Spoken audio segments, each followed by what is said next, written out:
जय Hind friends, welcome back our YouTube channel Excel Gyan. दोस्तों, आज हम क्लास 10th के संस्कृत का फर्स्ट चैप्टर मंगलम पाठ का ऑब्जेक्टिव देखने जा रहे हैं, जो कि बहुत ही ज़्यादा इंपॉर्टेंट है। और हम वही ऑब्जेक्टिव देखेंगे जो कि हमारे बोर्ड एग्जाम में पूछे गए हैं या तो आपके आने वाले बोर्ड एग्जाम में पूछेंगे। ठीक है, ये बहुत ही इंपॉर्टेंट ऑब्जेक्टिव है। इससे पहले हमने मंगलम पाठ का एक्सप्लेनेशन लेक्चर देख लिया था। अगर आप नहीं देखे हैं तो डिस्क्रिप्शन में लिंक दिया गया है, जाकर के देखिए। यूट्यूब पर अपलोड हो चुका है। ठीक है, बहुत ही इंपॉर्टेंट लेक्चर है आपका। ऑब्जेक्टिव देखने से पहले हम कुछ इंपॉर्टेंट पॉइंट्स देखेंगे जो कि बहुत ही ज़्यादा इंपॉर्टेंट है। ठीक है, तो चलिए हम पहले इंपॉर्टेंट पॉइंट देखते हैं। यह पॉइंट इतना इंपॉर्टेंट है ना, इतना इंपॉर्टेंट है कि अगर आप किसी भी साल के बोर्ड के एग्जाम में बैठते हैं, ठीक है, ये डायरेक्ट इसी पॉइंट से ऑब्जेक्टिव आएगा और सब्जेक्टिव इसी पॉइंट से आएगा। ठीक है, तो चलिए अपना पहला पॉइंट देखते हैं। हमारा पहला पॉइंट जो है वह कह रहा है यहाँ पे आपका कि यह पाठ, क्या कह रहा है यहाँ पे आपका कि यह पाठ उपनिषद से संकलित है। मतलब अगर आपसे क्वेश्चन पूछेगा कि मंगलम पाठ कहाँ से लिया गया है, तो उपनिषद से लिया गया है। ठीक है, अगला पॉइंट आपका कह रहा है यहाँ पे कि उपनिषद है ना, उपनिषद की संख्या कितनी होती है, तो 108 होती है। उपनिषद संख्या कितनी होती है, 108 होती है। ठीक है, उपनिषद का तात्पर्य होता है वह गुरु के समीप बैठकर ज्ञान लेना होता है। ठीक है, और इसमें बहुत बड़े बड़े क्या है, ग्रंथ है। क्या है, ग्रंथ है। कुल ग्रंथ 108 है। ठीक है, देखिए आगे क्या कह रहा है।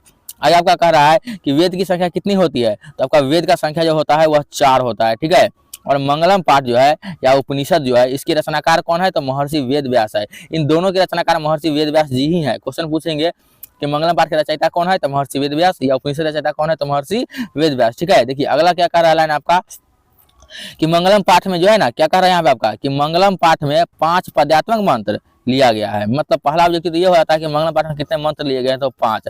और दूसरा ऑब्जेक्टिव ये पूछेगा कि मंगलम पाठ में कैसे मंत्र लिए गए हैं, तो पद्यात्मक। कैसे मंत्र लिए गए हैं आपका, तो देखिए यहाँ से पद्यात्मक, क्या पद्यात्मक मंत्र लिए गए हैं, मतलब पढ़ने योग्य। ठीक है, पद्यात्मक मंत्र होता है जो कविता टाइप का हो, है ना, श्लोक टाइप का हो। ठीक है, कहानी टाइप का नहीं हो, तो इसमें श्लोक टाइप का है, मंत्र टाइप का है। ठीक है, अगर आपका पॉइंट कह रहा है यहाँ पे आपका कि सत्य का मुख सोने जैसे पात्र से ढका हुआ है। क्वेश्चन पूछा जाएगा कि सत्य का मुख किससे ढका हुआ है, तो सोने जैसे पात्र से। या क्वेश्चन पूछा जाएगा कि सोने जैसे पात्र से क्या ढका हुआ है, तो सत्य का मुख। अगला पॉइंट कर रहा है अनु से भी छोटा तथा महान से महान क्या है, यह आत्मा है। क्या है, यह आत्मा है, महान आत्मा है। ठीक है, यह आपका ऑप्शन में रहेगा तत्व। क्या रहेगा, तत्व रहेगा। आत्मा रहेगा या तत्व रहेगा। आपसे क्वेश्चन पूछा जाएगा कि अनु से भी छोटा क्या है, तो आत्मा या तत्व। या पूछा जाएगा महान से महान क्या है, तो आत्मा या तत्व। ठीक है, आगे कर आपका यहाँ पे कि नदी अपना नाम और रूप छोड़ करके कहाँ मिलती है, नदी अपना नाम और रूप छोड़कर कहाँ मिलती है, तो समुद्र में जाकर के मिल जाती है। क्वेश्चन पूछा जाएगा कि नदी अपना नाम और रूप छोड़ के कहाँ मिलती है, तो समुद्र में मिलती है। कौन अपना नाम और रूप छोड़ के समुद्र में मिलता है, तो नदी मिलता है। ठीक है, अगला पॉइंट कर रहा है सत्य की ही जीत होती है, सत्य की नहीं। क्वेश्चन पूछा जाएगा किसकी जीत होती है, तो सत्य की।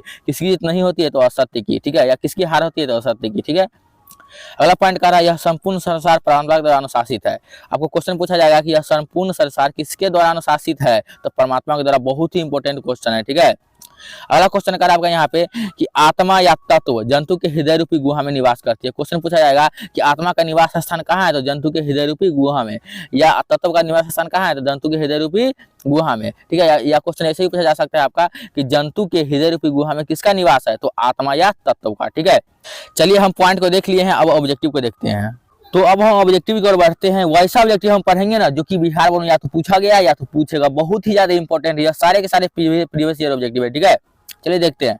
पहला ऑब्जेक्टिव कह रहा है आपका यहाँ पे कि अनोरनियान महतो महियान पद्यांश के रिक्त स्थान पर कौन सा पद होगा। मतलब यहाँ पे रिक्त स्थान दे दिया गया है ना, यहाँ पे कौन सा मंत्र होगा। ठीक है, यहाँ पे कौन सा शब्द होगा, तो महतो होगा। ठीक है, आप जब आप मंगलम पाठ का दूसरा श्लोक पढ़े होइएगा, वहां लिखा हुआ है अनोर नियान महतो महियान आत्मा से जंतु निहितो गुहायाम। ठीक है, तो यहाँ पे महतो हो जाएगा यहाँ पे आपका। ठीक है, यह 2022 में पूछा गया है। ठीक है, अगला ऑब्जेक्टिव कर रहा है यहाँ पे आपका कि मंगलम पाठ में कितने मंत्र लिए गए हैं, तो आपको बताया है कि मंगलम पाठ में कुल 5 मंत्र लिए गए हैं। कितने मंत्र लिए गए हैं, आपके 5 मंत्र लिए गए हैं। ठीक है, आंसर इंडिकेट कर दिए हैं हम। आपका पूछा गया है 2020 में, 2018 में, दोनों में पूछा गया। देखिए कितना इंपॉर्टेंट क्वेश्चन है। ठीक है, कितना आसान क्वेश्चन है।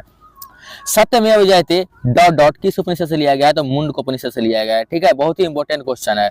आगे किसकी जीत नहीं होती, आपको बताएं अभी हम पॉइंट में कि असत्य की जीत नहीं होती है। ठीक, सॉरी, असत्य की जीत नहीं होती है। चलिए आगे बढ़ते हैं। आगे कह रहे हैं यहाँ पे कि छोटे से भी छोटा और बड़े से भी बड़ा क्या है, या छोटे से भी छोटा या महान से भी महान क्या है, या अणु से भी छोटा महान से भी महान क्या है, तो आत्मा है। आत्मा ना रहे तो क्या रहेगा, तत्व रहेगा। ठीक है, चलिए आगे क्या करें देखते हैं।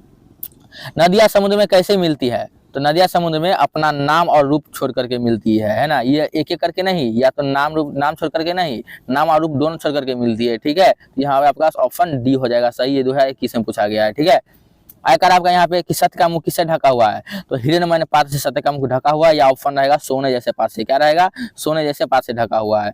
अगला क्वेश्चन कर आपका यहाँ पे कि सत्यमेव जयते किस उपनिषद का मूल मंत्र है? तो यह मुंडक उपनिषद का क्या है? मूल मंत्र है। सत्यमेव जयते नानृतम, सत्य की जीतो सत्य की नहीं, ठीक है, वो उपनिषद है। ठीक है, अगर आप नहीं देखें एक्सप्लेनेशन लेक्चर तो डिस्क्रिप्शन में लिखे जाकर के देखिए, बहुत ही इंपॉर्टेंट है, बहुत ही मजा आने वाला है उसमें। ठीक है, हिरण्मय पात्रेण डॉट डॉट दृष्ट है ना, यह मंत्र किस उपनिषद से लिया गया है? तो आपका यह पहला क्या बोलते हैं श्लोक है, यह ईशावास्य उपनिषद से लिया गया है। ठीक है, अगला क्वेश्चन कर रहा है महान से ही महान क्या है? तो जानते ही आपके महान से महान आत्मा है या क्या है? आपका तत्व है। ठीक है, नेक्स्ट क्वेश्चन कर रहा है आपका यहाँ पे यह संपूर्ण संसार किसके द्वारा अनुशासित है? अभी आपको पॉइंट बताए हम, यह संपूर्ण संसार आत्मा के द्वारा अनुशासित है। ठीक है, अगला कर रहा है वेदा हमें तम पुरुषम महानतम डॉट डॉट है ना विद्यते आयना, यह मंत्र कहाँ से लिया गया? ये आपका सबसे लास्ट मंत्र है पाठ का, यह श्वेता स्वरूप निषद से लिया गया है। ठीक है, श्वेता स्वरूप निषद से लिया गया है।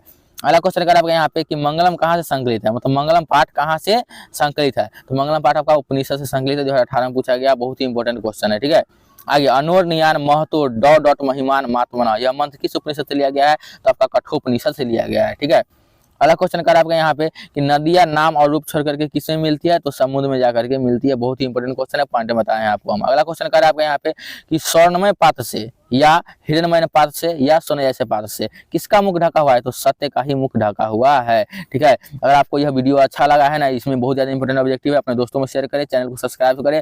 किसी बोर्ड एग्जाम में डायरेक्टली हमारे वीडियो से ही आते हैं क्वेश्चन। ठीक है, तो अगर आप इसी तरह हमारे चैनल बने रहना चाहते हैं तो चैनल को सब्सक्राइब करें और अच्छे तरीके से पढ़ाई करें। ठीक है, वही पढ़े जो एग्जाम में आता है।